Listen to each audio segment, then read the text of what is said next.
Hello students, welcome back to our target session.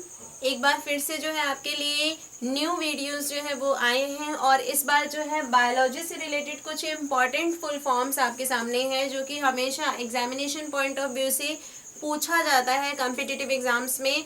सो आइए देखते हैं एक एक करके इन सभी फुल फॉर्म्स को। So first one is DNA. ठीक है, डीएनए के बारे में सभी ने सुना है लेकिन फुल फॉर्म आज पहली बार सुन रहे हैं। सो देख लीजिए, अगर जिसको पता है अच्छी बात है, जिसको नहीं पता है वो ध्यान से याद कर ले, पढ़ ले, लिख ले। ठीक है, so DNA deoxyribo nucleic acid जो कि आपका जेनेटिक मटेरियल होता है। ठीक है, याद रखिएगा, DNA deoxyribo nucleic acid.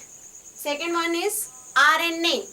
RNA is that ribonucleic acid. This is also a genetic material but in prokaryotic organisms जिनमें न्यूक्लियस नहीं होता है। ठीक है, और डीएनए जो है वो किस पे होता है? It is also genetic material but advance type of genetic material found in eukaryotic organisms, यानी जिसमें न्यूक्लियस पाया जाता है। Okay, now third one is ATP. ATP के बारे में आप सभी ने सुना होगा, that is adenosine triphosphate, energy currency of cell. ये जो होती है इसी के फॉर्म में जो है आपकी बॉडी में एनर्जी जो होती है वो प्रोड्यूस होती है माइटोकॉन्ड्रिया के द्वारा। माइटोकॉन्ड्रिया जो है पावर हाउस ऑफ सेल के नाम से जाना जाता है। ठीक है, एक सेल ऑर्गेनल होता है। जब आप सेल के बारे में पढ़े होंगे तो आपको इस चीज के बारे में पता होगा। So ATP is full form क्या होती है इसकी? Adenosine triphosphate. Okay, now fourth one is most dangerous disease. Okay, not said to be disease, that is a bundle of disease. इसे तो मैं डिजीज नहीं कह सकती हूँ, मैं इसे क्या कहूंगी? Bundle of disease, and it is most dangerous one. So AIDS what that's full form? Acquired immuno deficiency syndrome. Immuno word जो है यहाँ पर इम्यूनिटी से लिया गया है। ठीक है, यानी प्रतिरोधक क्षमता जो होती है उससे लिया गया है। Acquired immuno deficiency syndrome, deficiency का मतलब होता है कमी होना, यानी यहाँ पे इम्यून पावर की क्या हो जाती है? बॉडी में कमी हो जाती है। ठीक है, डेफिशिएंसी हो जाती है। Now fifth one is HIV। AIDS जो होता है एक वायरस डिजीज है, और किस वायरस के माध्यम से वो होता है? सो उस वायरस का नाम यहाँ पर दिया गया है HIV। बहुत ही इंपॉर्टेंट है, कॉम्पिटिटिव एग्जाम्स में जरूर आएंगे ये क्वेश्चंस। सो HIV की फुल फॉर्म क्या होने वाली है आपकी? ह्यूमन इम्यूनो डेफिशिएंसी वायरस, यानी ऐसा वायरस जो ह्यूमन बॉडी के अंतर्गत इम्यून सिस्टम को कम कर दे या इम्यून सिस्टम के पावर को डेफिएटेड कर दे। So this particular virus is known as HIV, that is human immunodeficiency virus। और ये वायरस जो है वो कौन सी बंडल ऑफ डिजीज को कॉज करता है? That is AIDS. Okay, now sixth one is ECG।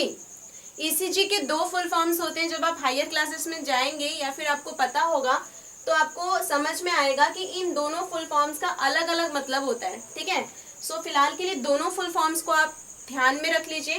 पहला है इलेक्ट्रोकार्डियोग्राफ। ठीक है, little bit changes there, electrocardiograph, and second one is electrocardiogram. अब इस ग्राफ और ग्राम का जो चक्कर है वो आपको हायर क्लासेस में समझ में आएगा, या फिर आपको पता होगा तो बहुत अच्छी बात है। सो ECG के दो फुल फॉर्म्स हैं। अगर एक नहीं आता है कॉम्पिटिटिव एग्जाम्स में ऑप्शन के तौर पे तो दूसरा जरूर रहने वाला है। सो दोनों को याद रखिएगा, इलेक्ट्रोकार्डियोग्राफ एंड इलेक्ट्रोकार्डियोग्राम।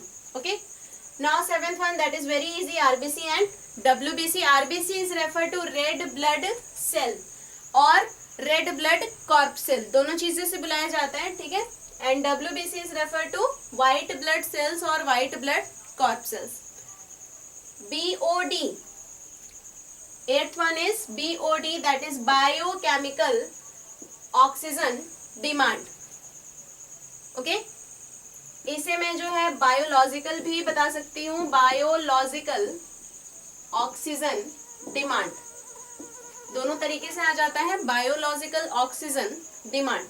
तो याद रखिएगा बायोलॉजिकल ऑक्सीजन डिमांड, या बायो वर्ड हमेशा याद रखिएगा, ऑक्सीजन डिमांड आपको क्लियर होना चाहिए, बायो वर्ड आप हमेशा याद रखिएगा। ठीक है, biological oxygen demand.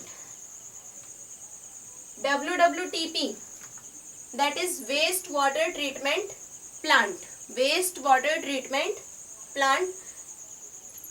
PPLO, last one is PPLO, that is pleuron pneumonia like organism. इसका एक और नाम होता है, ये जो है बहुत ही स्मॉलेस्ट बैक्टीरिया के नाम से जानी जाती है, जो कि है आपकी माइकोप्लाज्म।